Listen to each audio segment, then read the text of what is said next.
Welcome back to another episode of KTM Summer Grill. My name is Simon Chapman, Supercars reporter for speedcafe.com.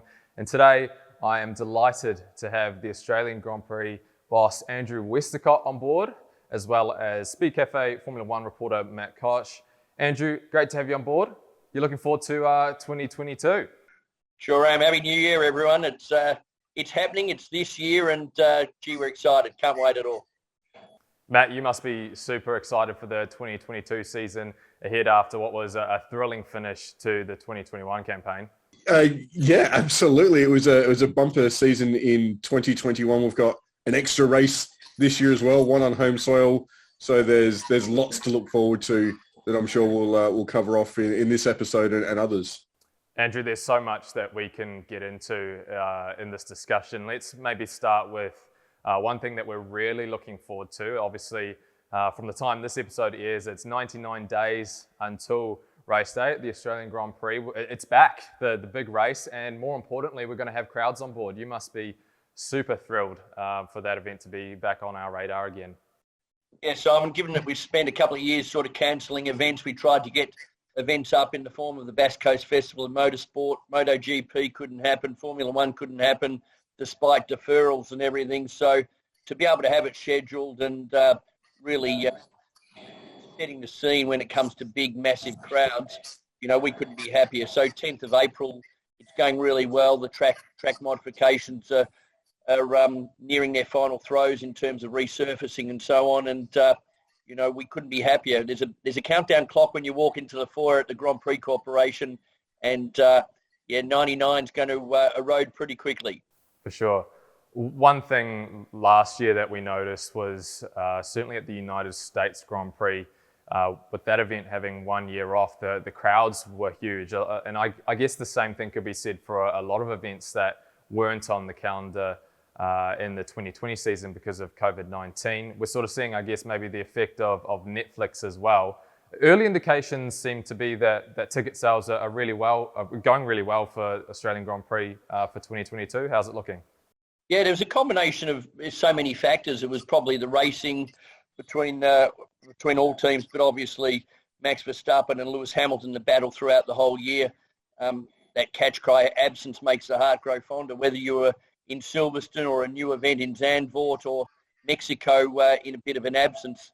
The big crowds really did come back, and they were 100,000 plus in many of those locations, up to about 120, 140,000, and we typically get about 102,000 or thereabouts on race day. But the indications are that we're building and selling massively more grandstands. We've got really high interest in the corporate VIP hospitality, and just general roll-ups and general admission to big viewing hubs that we're going to be building this year. Lots of music, some extended hours on Thursday, Friday, Saturday night, and a little bit on Sunday as well.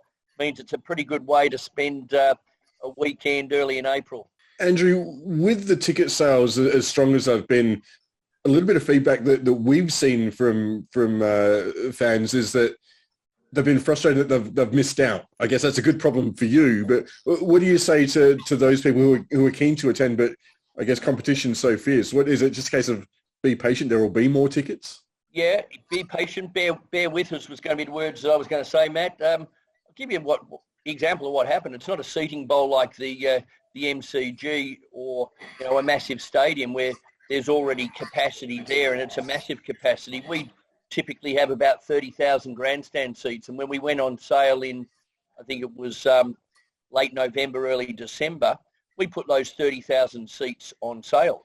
Now, we'd normally sell 30,000 across 6, 7, 8 months of selling. We sold it out in about 6, 7 or 8 days. So really, we knew that we were going to hit capacity, but what normally happen is you work with the engineers and we say, okay, we're going to have another release. We're going to put 5,000 on in 2 weeks' time because you can plan for it. But to sell 30,000 in sort of less than a week, it really did take us by surprise. And then you've got to build that inventory in the Ticketmaster system. We've got to look at where we're going to put new grandstands. We've put new grandstands at the new turn 12 left, turn 5 left. We're squeezing more in around turn 11, which promises to be exciting. So the fans, I'd say thank you very much for your patience. There's no doubt it's frustrating, but you're not going to miss out, and we're going to really be updating everyone, as we're going on over the next few days and weeks about what's coming online. What's the response in your conversations with the Victorian government been like, given the fan issues? We've not had an Australian Grand Prix for a couple of years. There's been some suggestions that other states might poach the event. I guess the ticket sales have been strong. That must have been positively received, because surely there must have been some doubts as to, how safe and secure and that event is. Well, if you're referring to safe and secure from the COVID point of view, we'll always be focusing on that. But from the tenure of the event here in Victoria, it's been here since 1996. It's an extremely strong relationship we've got with the team at Formula One, from the Bernie years to when Chase Carey was running it, and now Stefano Domenicali still under the Liberty reign. The government has always been supportive of Formula One, whether it's a Liberal coalition government or a Labor government, and that doesn't change with the current government. In fact, the support we have from the Premier, the Treasurer, and our Minister Martin Pakula is unbelievable. And when you're doing the track modifications that we've done, which is about $20 million worth, you don't do those just for the 3 or 4 years we've got of the current contract. And I say 3 because it actually goes out to 25, so it's actually this year's event plus another 3. And we've always got an eye to the future, and in the world of Formula One and in the world of Moto GP, Matt, you've really got to be looking to that future. And there's nothing other than optimism and ongoing dialogue that we always have with people. People ask me about when do you start the contract negotiations. I've always held the view with Formula One and Dorna at Moto GP is you're starting the contract negotiations the minute you think the previous one, because you've got to be continuously developing your facilities, the track, and also obviously the entertainment and the program you put on. And when you look at what Zandvoort's done in Mexico and what Miami will probably do, we've got to make sure we're up the front of the pack. Andrew, one thing that is going to be obviously quite different for fans when they come back in April is that the circuit layout is going to be slightly different. Can you run us through the changes? Why have you made these changes, and what's it going to do for the racing?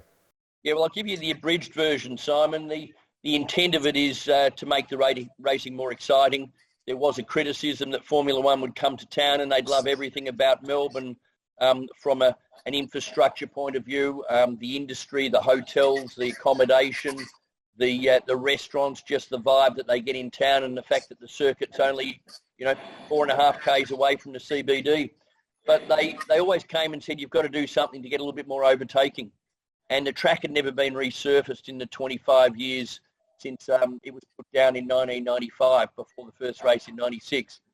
And rather than just putting down the same asphalt surface, we decided that we'd make some changes within the limitations that we've got of having a lake, having sports fields, having infrastructure like a sports and aquatic centre and some football stadiums.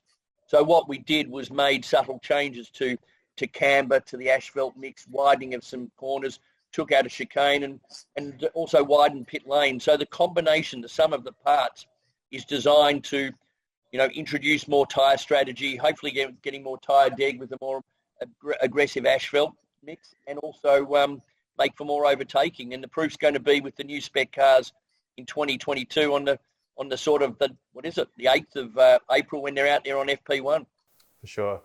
Obviously, we need to have a quick chat, obviously, about MotoGP. It's great that we've got the Premier class coming back again to the Phillip Island Grand Prix circuit, and not with just one Australian, but 2. Obviously, Jack Miller, joined by KTM rider Remy Gardner. You must be excited. I'm imagining that'll be driving a few ticket sales as well. Yeah, it is. We haven't gone on sale just yet, but we're not far off it. And, the KTM IO team had a wonderful year in 2021, and it's also great to see young Aussies in Moto 3 as well. So following in the footsteps of Jack Miller, who did so well many, many years ago and being runner-up in that championship. But look, we're really excited. If you could have your time over again and you can't, it would have been lovely to see a Valentino farewell down at Phillip Island. But I think the fact that the MotoGP fans have now got a world champion in Remy and also a champion in Jack Miller. It's going to be great racing, and can't wait for that. That's October 16th, and that's sort of probably about 290, 280 days away. So we can't wait for that either. It's great to have you both on board for KTM Summer Grill. Matt Kosh, our Formula One reporter, and AGPC boss Andrew Westacott. Thanks for coming on board, boys. Absolute pleasure, Simon. Thanks a lot. All right, and that concludes our preview of the 2022 Australian Grand Prix. Stay tuned to speedcafe.com for the next episode of KTM Summer Grill. As part of this year's KTM Summer Grill, each week KTM is giving away the perfect summer beach pack, which includes an umbrella, cap, gym bag and key holder. To enter the draw, head to speedcafe.com or hit the link in the description below.